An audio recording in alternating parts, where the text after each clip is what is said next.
Relatório final da CPMI do 8 de janeiro acaba de ser aprovado. Vamos ao vivo para Brasília. Relatório da senadora Elisiane Gama, um relatório favorável ao governo, vitória da base governista. Já era esperada essa aprovação, o governo tem ampla base na CPMI. O relatório era considerado pela oposição como quase que um relatório pré-pronto. A senadora, no entanto, passou bastante tempo elaborando o documento. É um documento extenso, traz o indiciamento de várias autoridades, o ex-presidente Jair Bolsonaro, o ex-ajudante de ordens Mauro Cid, vários militares, tem muita gente aí envolvida. Agora todos esses documentos vão para o Ministério Público para ver o quanto tem de sustentação, de provas realmente para se transformar em indiciamentos concretos. Quem eu tenho comigo? Eu tenho Jussara Soares comigo agora, Igor Peixoto.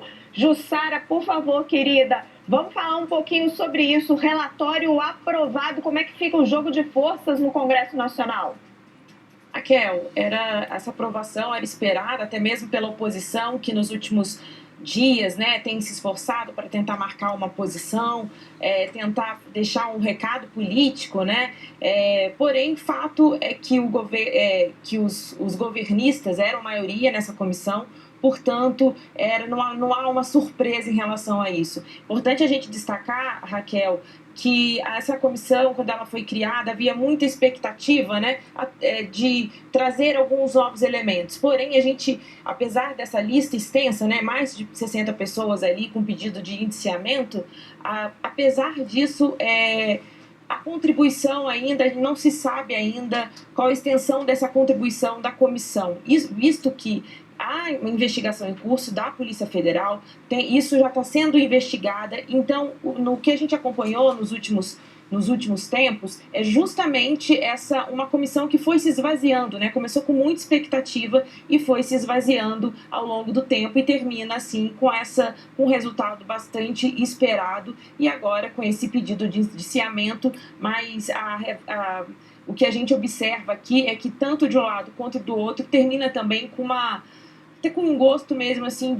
até de uma frustração, porque não avançou tanto quanto se esperava, nem de um lado nem de outro, Raquel. Clarissa Oliveira, a gente via uma série de membros do PT e apoiadores do governo, ministros, líderes, dizendo que essa CPMI virou um presente para o governo Lula.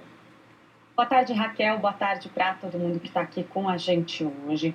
Olha, Raquel, tem ali uma avaliação muito concreta dentro do governo Lula de que a CPMI acabou trazendo aí alguns frutos positivos do ponto de vista político, mas ainda assim, Raquel, tem uma frustração em relação à dificuldade que foi avançar nessas investigações.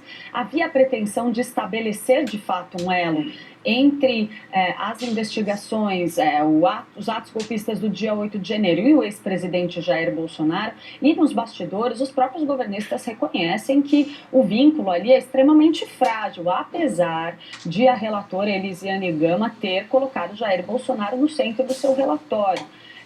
Obviamente, a gente vê na oposição, Raquel, e também nos aliados do ex-presidente Jair Bolsonaro em geral, um discurso muito crítico em relação a esse relatório, embora todo mundo já estivesse esperando essa aprovação.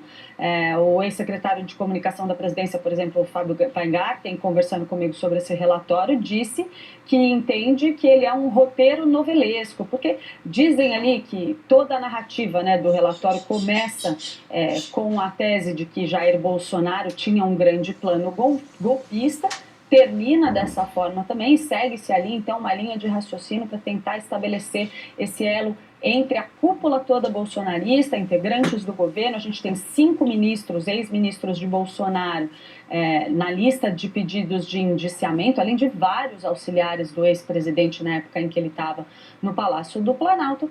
Mas o time bolsonarista ali se mostra razoavelmente tranquilo em relação ao que vai acontecer no Ministério Público, porque agora cabe a essas autoridades, Raquel, decidir se esses pedidos de indiciamento vão ser atendidos, e a defesa bolsonarista acha que não tem base para isso.